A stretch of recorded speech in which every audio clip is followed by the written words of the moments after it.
দয়া করে মায়া করে ভালোবেসে দুনিয়ার হাজারো ব্যস্ততা থেকে উপেক্ষা করে হাজারো ঝামেলা থেকে মুক্ত করে আল্লাহ রাব্বুল আলামিনের মহান এক হুকুম জুমার নামাজ আদায় করার প্রস্তুতি নিয়ে আল্লাহর পবিত্র ঘর মসজিদে আসলাম এবং বসলাম।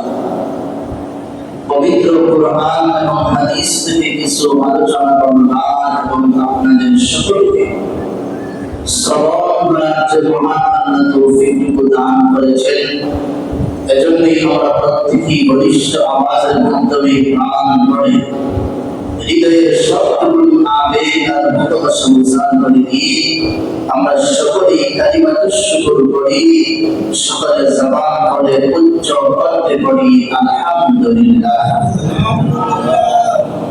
আমার ভাইরা, আমি এই মুহূর্তে আপনাদের খেদমতে পবিত্র কুরআনুল কারীম কালামে মাজিদে 114 সূরার ভিতর থেকে একটা সূরা, যেই সূরার নাম হলো সূরাতুল হজ।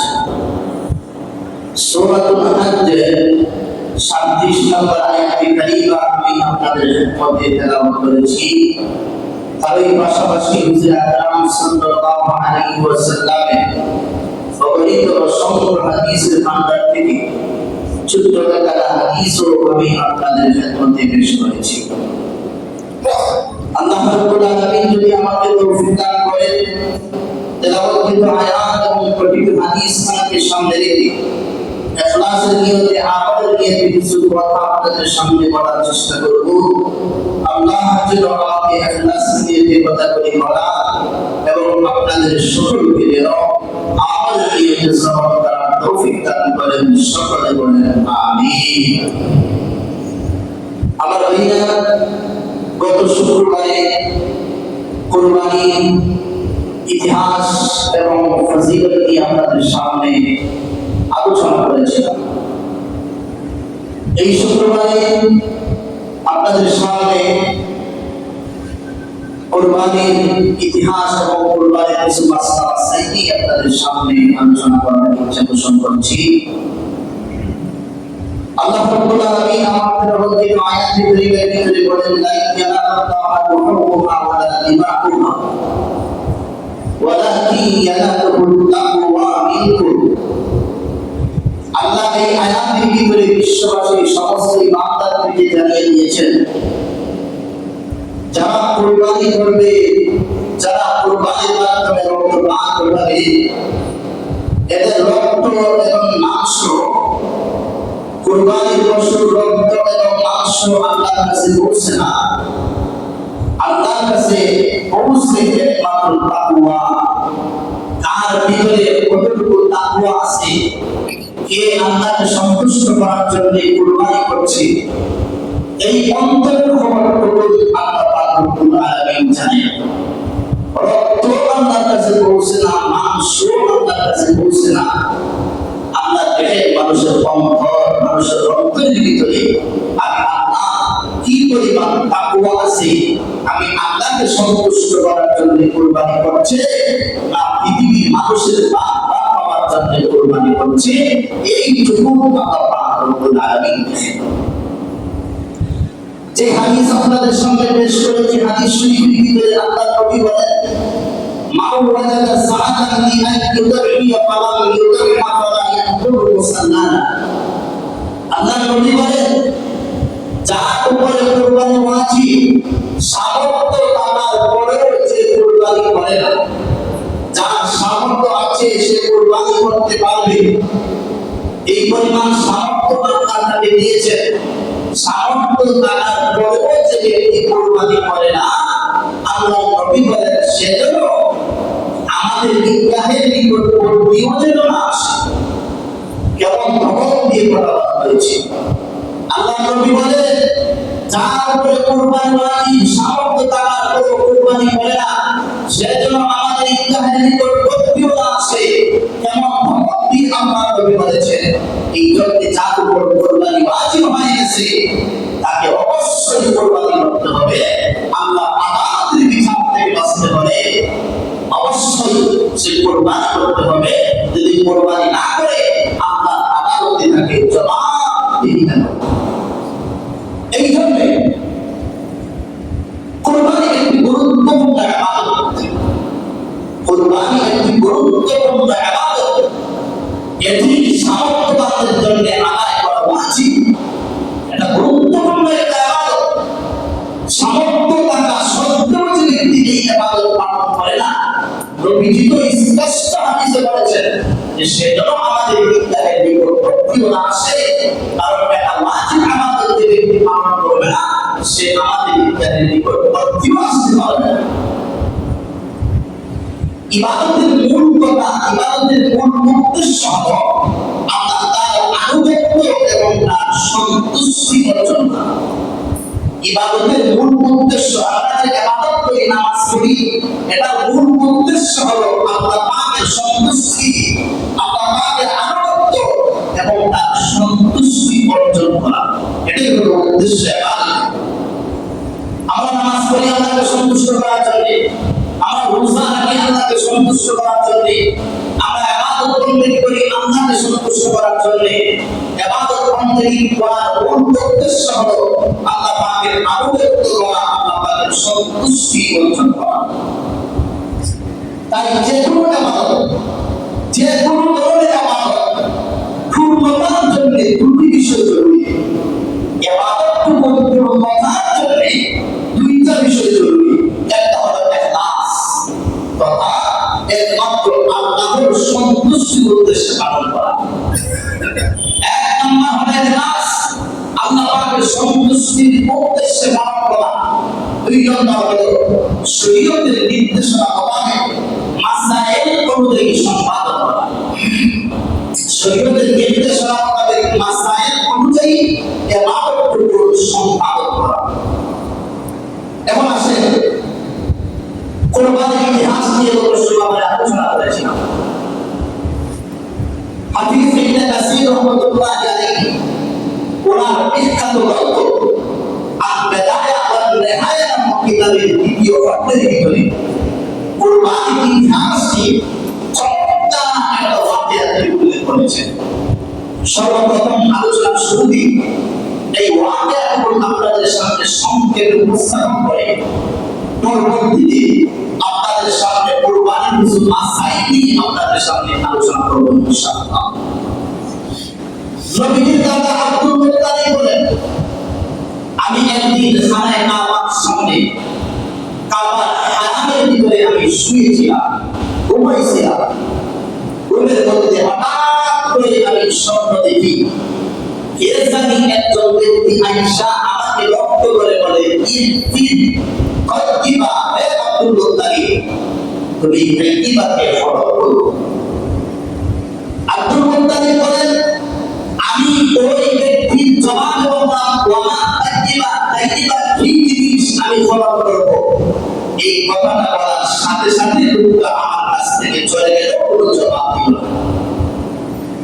আব্দুল মুত্তালিব বলেন, পরের দিন আমি আবার একই জায়গায় আমি ঘুমাইলাম। ঘুমের মধ্যে আমি গতকালের মতো আবারও আমি স্বপ্ন দেখি, ওই ব্যক্তিটা আবার আমার কাছে আইসা আমাকে লক্ষ্য করে বলতেছে, ইহদিল বিল্লাহ, হে আব্দুল মুত্তালিব, তুমি বিল্লাহকে ফলো করো। আমি বললাম, ওয়া বিল্লাহ, বিল্লাহ কি জিনিস? তখন ওই লোকটা এই কথার কোনো জবাব না দিয়ে লোকটা আমার কাছ থেকে চলে গেল। পরের দিন আব্দুল মুত্তালিব বলেন, পরের দিন আমি আবারও ওই জায়গায় ঘুমাইলাম।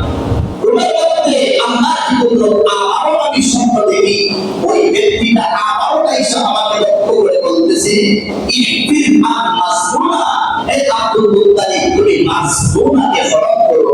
আমি জবাব দিয়ে বললাম, ওয়া মাসনুনা, মাসনুনা কি জিনিস, আমি কি ফলো করব? লোকটা আমার কথাটুকু জবাব না দিয়া আজকের দিনে লোকটা আমার কাছ থেকে চলে গেছে। আব্দুল মুত্তালিব বলেন, পরের দিন আমি আবারও ওই জায়গাতে ঘুমাইলাম।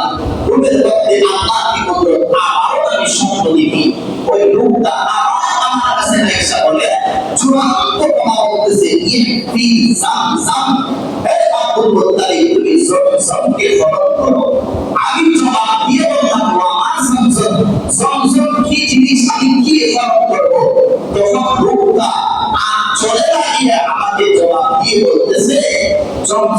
এমন একটা কুয়া, এই কুয়ার পানি কিয়ামতের আগে কোনদিন শুকায় না। সুবহানাল্লাহ। এই কুয়াটা এমন একটা কুয়া, কিয়ামত পর্যন্ত এই কুয়াটা শুকাইবে না।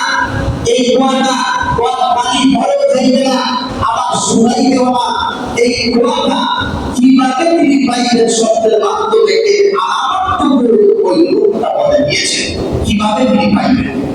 আব্দুল মুত্তালিব বলেন ওনার একমাত্র সন্তান হারিসের সঙ্গে নিয়ে তিনি রওনা করলেন।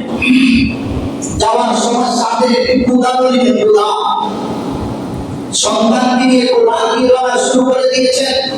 শব্দের মাধ্যমে এই জায়গাটুকু তালাশ করতেছেন। এই জায়গাটুকু তিনি শব্দের মাধ্যমে আলামতটুকু পাইছেন। এই আলামত অনুযায়ী এই জায়গাটুকু তিনি তালাশ করতেছেন। তালাশ করে গিয়ে এই শব্দের মাধ্যমে এই জায়গার সন্ধান পেয়েছে।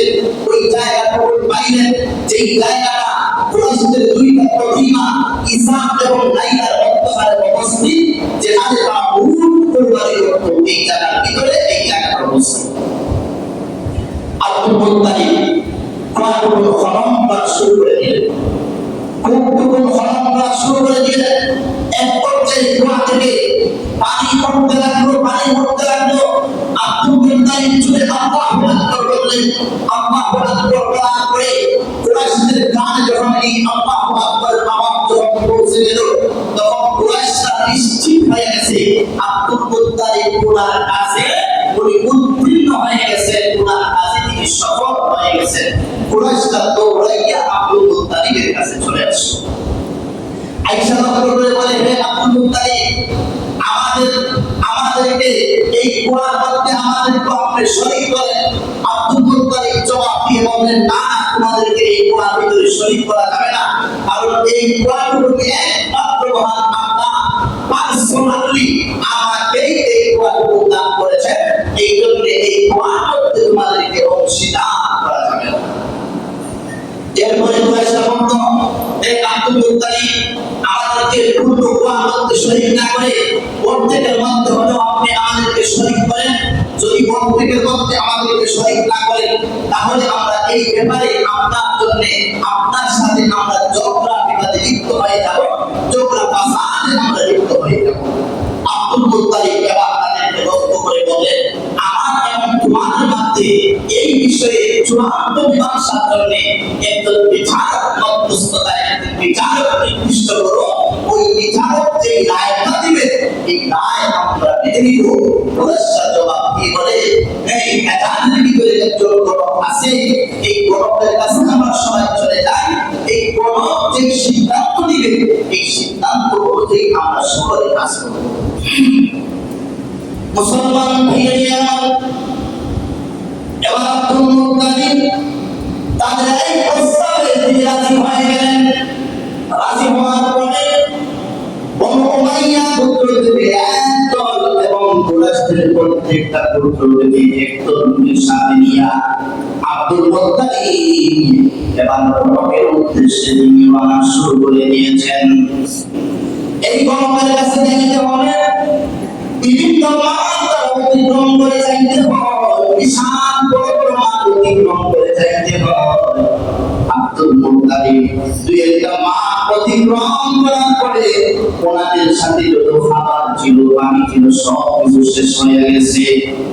এখন খাবার নাই, পানিও নাই।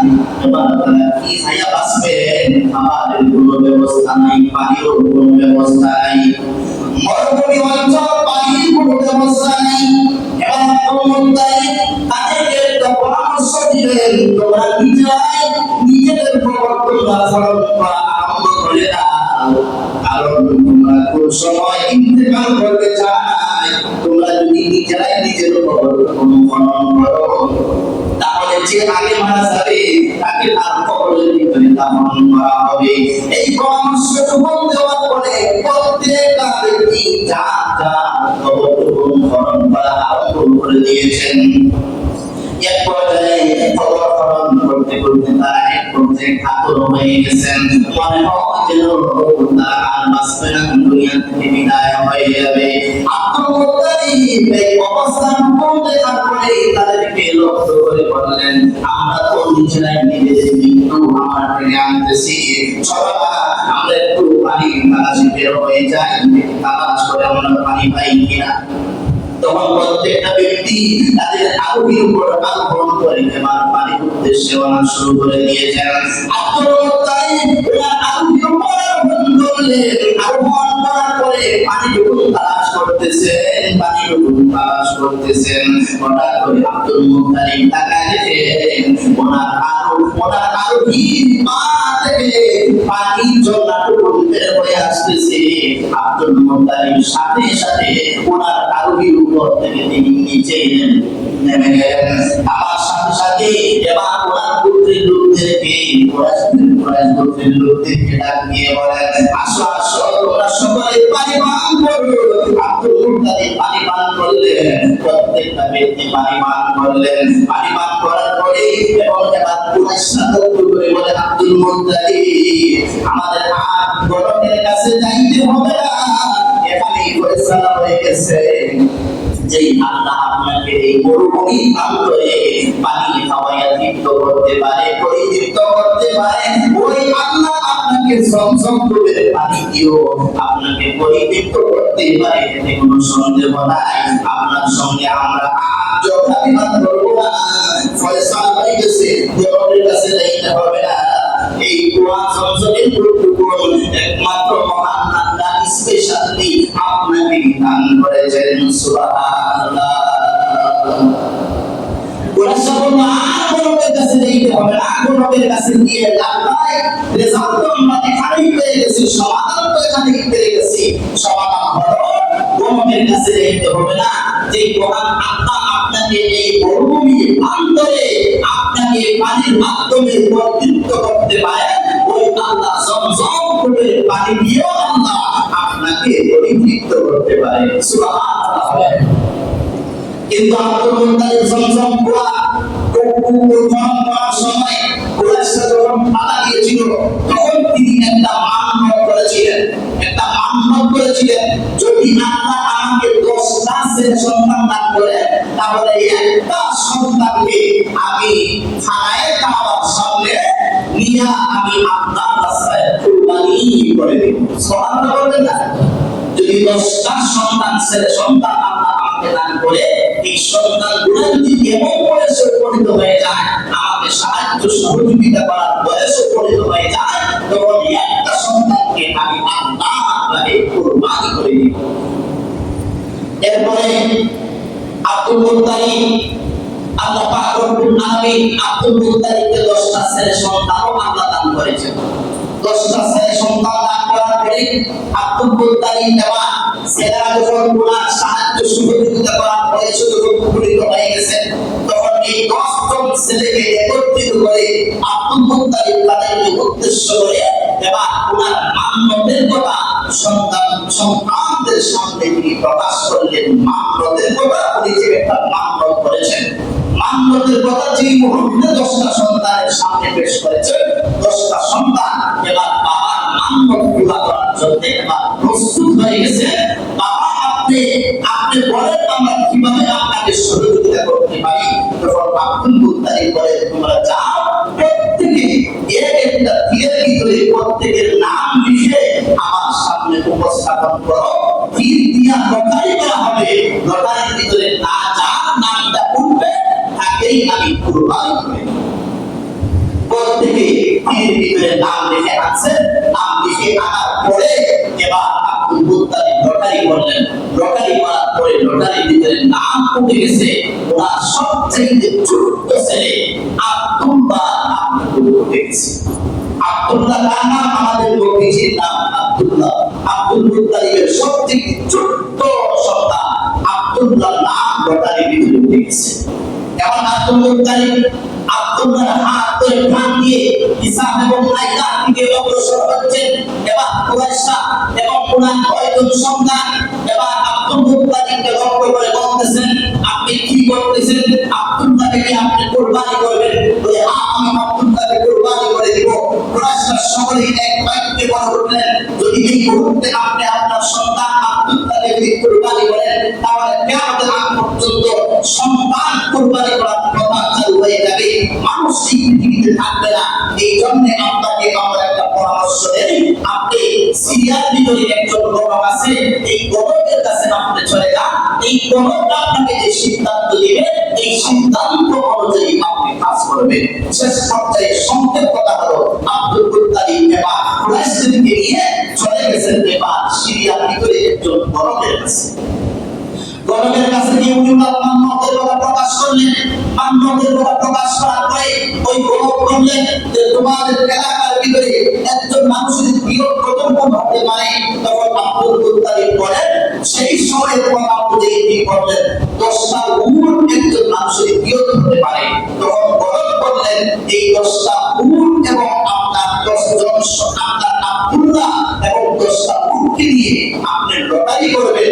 লটারির ভিতরে যদি আব্দুল্লাহ না হবে, আবার আরো 10টা উট আপনি যুক্ত করবেন। আবার যদি আব্দুল্লাহ না হবে, আরো 10টা উট আপনি যুক্ত করবেন। ওইভাবে এই মুহূর্তে উটের না হবে, আব্দুল্লাহ পরিবর্তে আপনি উটকে কুরবানি করবেন। উটকে কুরবানি করে এই পৃথিবীতে কুরবানির কথা আপনি চালু করে দিবেন। সুবহানাল্লাহ। এবার আব্দুল মুত্তালিব কি করলেন? 10টা উট এবং আব্দুল্লাহ নাম নিয়ে লটারি করলেন। প্রথম লটারিতে আব্দুল্লাহ নাম উঠে গেল। তিনি আবার 10টা উট দিয়ে বানাইলেন, তার উপরে এবার আবার লটারি করলেন। লটারির ভিতরে আব্দুল্লাহ নাম উঠে গেল। ওইভাবে বারবার আব্দুল্লাহ নাম উঠে এবার তিনি উট বাড়াইতে 100 পর্যন্ত তিনি বাড়াইছেন। 100 উট বাড়াইয়া তিনি আব্দুল্লাহ নাম নিয়ে যখন তিনি লটারি করছেন, লটারির ভিতরে এবার আব্দুল্লাহ নাম না উঠিয়া এবার একটা উটের নাম উঠে গেছে। সুবহানাল্লাহ। এবার কুরাইশরা বলল, হে আব্দুল মুত্তালিব, আপনার আব্দুল্লাহ পরিবর্তে 100টা উটের উপর আপনার সন্তুষ্ট হয়েছেন, আপনি 100টা উট আপনার রাস্তায় আপনি কুরবানি করতে পারেন। আব্দুল মুত্তালিব বলেন, না, এখন আমি সিদ্ধান্ত নিব না, আবার আমি 3বার আমি লটারি করব। 3বার যদি উটের নাম ওঠে, এরপরে আমি উট কুরবানি করব। আব্দুল মুত্তালিব এক করে 3বার তিনি লটারি করলেন। 3বারই আব্দুল্লাহ নাম না উঠিয়া উটের নাম উঠেছে। এরপরে আব্দুল মুত্তালিব 100 উট তিনি আপনার রাস্তায় কুরবানি করে দিলেন। সুবহানাল্লাহ। এই হলো কুরবানির ইতিহাস। আমি যে কুরবানি করি, উট কুরবানি করি, ছাগল কুরবানি করি, গরু কুরবানি করি, এটা এই আব্দুল মুত্তালিবের জামান থেকে এই কথাগুলো চালু হয়েছে। এমনকি গত শুক্রবারে আলোচনা করেছিলাম, কুরবানির ইতিহাস শুরু হয়েছে হযরত আদম আলাইহিস সালামের 2টা সন্তান হাবিল এবং কাবিল সর্বপ্রথম কুরবানি করেছিলেন। এই কুরবানির মাধ্যমে তারা এই পৃথিবীতে কুরবানি চালু করেছেন। তাদের এই কুরবানির মাধ্যমে প্রমাণ হয়েছে এই পৃথিবীতে কুরবানি যদি কবুল হতে হয়, একমাত্র দিলকে খালিস করতে হবে, তাকওয়া অবলম্বন করে কুরবানি করতে হবে। আমি তো অনেকেই কুরবানি করি, আপনার আমার টাকা পয়সার কোনো অভাব নাই। আমি কুরবানি করি, একটা গরু কিনলে মানুষের কি করবে? আমি 2টা গরু কিনি। 2টা গরু কিনলে আমি গরিব মানুষ, মানুষের কি করবে? আমি 3টা গরু কিনি, মানুষের কি করবে? এই জন্য আমি কুরবানি দিই। এই কুরবানি গুলো কি আপনার কাছে গ্রহণযোগ্য হবে না? আপনাকে কুরবানি যতটুকু আপনি দেন, আপনি কুরবানি করতে হবে একমাত্র আপনাকে সন্তুষ্ট করার জন্য। আল্লাহর নামে কুরবানি করবে, কোনো মানুষের নামে কুরবানি হয় না, কোনো মানুষের নামে কুরবানি হয় না, কোনো ব্যক্তির নামে কুরবানি হয় না, আল্লাহর নামে কুরবানি হয়। কুরবানিটা করতে হবে আল্লাহর নাম নিয়ে। এই জন্য কুরবানি করার সময় বিসমিল্লাহি আল্লাহু আকবার বলে কুরবানি করতে হয়। আল্লাহর নাম দিয়ে কুরবানির ভিতরে দেওয়া হবে না, এই কুরবানি আল্লাহর দরবারে গ্রহণযোগ্য হবে না। এখন আসেন কুরবানির সংক্ষিপ্ত আকারে কুরবানির একটা মাসআলা আপনাদের সামনে উপস্থাপন করব। সর্বপ্রথম মাসআলা হলো কুরবানি কার উপর ওয়াজিব, কে কুরবানি করবে, কতটুকু সম্পদ থাকলে তার উপর কুরবানি ওয়াজিব। প্রাপ্তবয়স্ক সুস্থ মস্তিষ্ক সম্পন্ন প্রত্যেক মুসলিম নারী যে 10 জিলহজ ফজর থেকে আমাদের ঈদ কয় জিলহজ? কুরবানি 10 জিলহজ, এটা অনেক মুসলমান জানে না। জিলহজের কত তারিখ কুরবানি ঈদ, এটা অনেক মুসলমানও জানে না। এই জন্য আমরা প্রত্যেকে জানবো যে 10 জিলহজ মাসের 10 তারিখে কুরবানি ঈদ। যে 10 জিলহজ ফজর থেকে নিয়ে 12 জিলহজ সূর্যাস্ত পর্যন্ত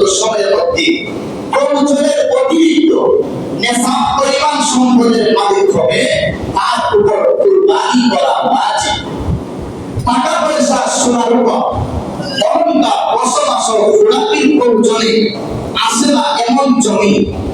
আপনার জমি আছে 10 কার জমি যদি আপনি করেন তাহলে বছরের লাভ হয়ে যায়।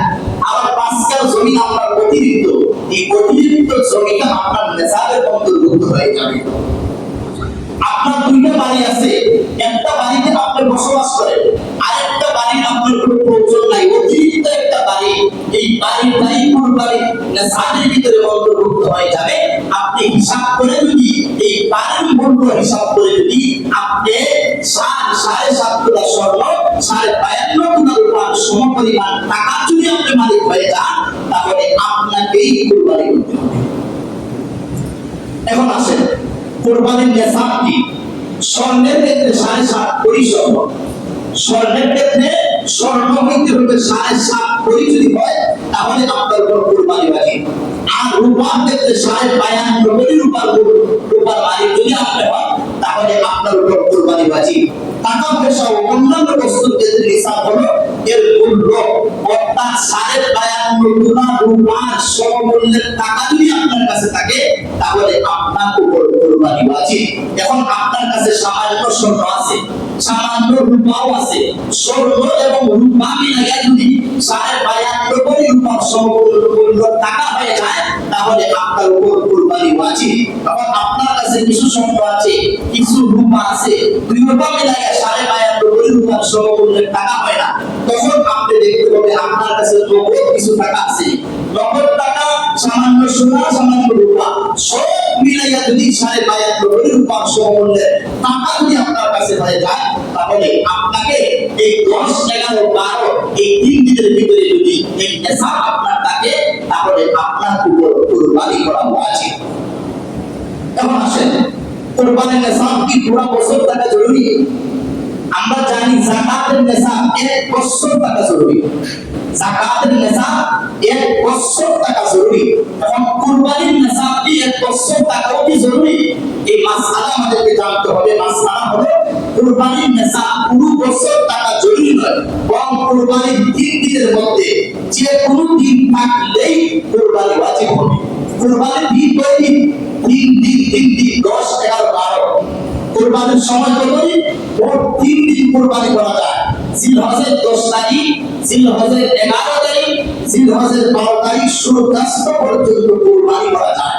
তবে সম্ভব হলে 10 তারিখ কুরবানি করে দেওয়াই উত্তম। ঈদের দিন 10 তারিখ কুরবানি করে দেওয়াটাই উত্তম। 10 তারিখ যদি কেউ কুরবানি করতে না পারে কোনো ওজনের কারণে 11 তারিখ কুরবানি করতে পারবে। 11 তারিখ যদি কেউ কুরবানি করতে না পারে কোনো ওজনের কারণে তাহলে 12 তারিখ সূর্যাস্তের আগ পর্যন্ত সে ইচ্ছা করলে কুরবানি করতে পারবে। এখন আসেন নাবালেগের কুরবানির হুকুম কি? নাবালেগ বাচ্চা সে বালেগ হয় নাই কিন্তু তার নামে অনেক সম্পদ আছে, নাবালেগ বাচ্চার নামে অনেক সম্পদ আছে, সম্পদের কোনো অভাব নাই, তাহলে কি নাবালিগের উপর কুরবানি ওয়াজিব? এই মাসআলাও আমাদেরকে জানতে হবে। নাবালেগ শিশু কিশোর তদ্রুপ যে সুস্থ মস্তিষ্ক সম্পন্ন নয়, পাগল, তার মাথা ঠিক নয়, নাবালেগ পাগল, তার মাথা ঠিক নয় কিন্তু তার সম্পদ আছে, সম্পদের কোনো অভাব নাই, নেশাবের মালিক যদি হয় তাহলেও তার উপর কুরবানি করা ওয়াজিব নয়। নাবালেগ বাচ্চা যদি নেশাবের মালিকও হয় তাহলে তার উপর কুরবানি করা ওয়াজিব নয়। একজন পাগল, তার মাথা ঠিক নয়, সেও যদি নেশাবের মালিক হয় তারপরেও তার উপর কুরবানি করা ওয়াজিব নয়। তবে তার অভিভাবক যদি তার পক্ষ থেকে কুরবানি করে তাহলে আদায় হবে, কোনো সমস্যা নাই। তবে অভিভাবকের উপর কুরবানি করাটা ওয়াজিব নয়। যে অভিভাবক তার পক্ষ থেকে কুরবানি করতে হবে এটা ওয়াজিব, জরুরি, এটা কিন্তু জরুরি নয়। অভিভাবক ইচ্ছা করলেও করতে পারবে, ইচ্ছা না করলেও নাও করতে পারে, কোনো অসুবিধা নাই। এখন আছে মুসাফিরের কুরবানি। মুসাফিরের কুরবানির হুকুম কি? যে ব্যক্তি কুরবানির দিনগুলোতে 10, 11, 12 তারিখ এই 3 দিন যদি কেউ মুসাফির অবস্থায় থাকে, মুসাফির অবস্থায় যদি থাকে 48 মাইল বা 78 কিলোমিটার দূরে যাওয়ার নিয়তে নিজ এলাকা যদি সে ত্যাগ করে ফেলে তাহলে তো সে মুসাফির। এই 10, 11, 12 এই 3 দিন যদি সে মুসাফির থাকে তাহলে সেদিন নেশাব পরিমাণ মালের মালিকও হয়, মুসাফির অবস্থায় থাকার কারণে তার উপর কুরবানি করা ওয়াজিব নয়। এখন আসেন দরিদ্র ব্যক্তির কুরবানির হুকুম কি? দরিদ্র ব্যক্তির উপর কুরবানি করা ওয়াজিব নয়। যেমন আপনি দরিদ্র, আপনি নেশাব পরিমাণ মালের মালিক নন, আপনার উপর কুরবানি করা কিন্তু ওয়াজিব নয়।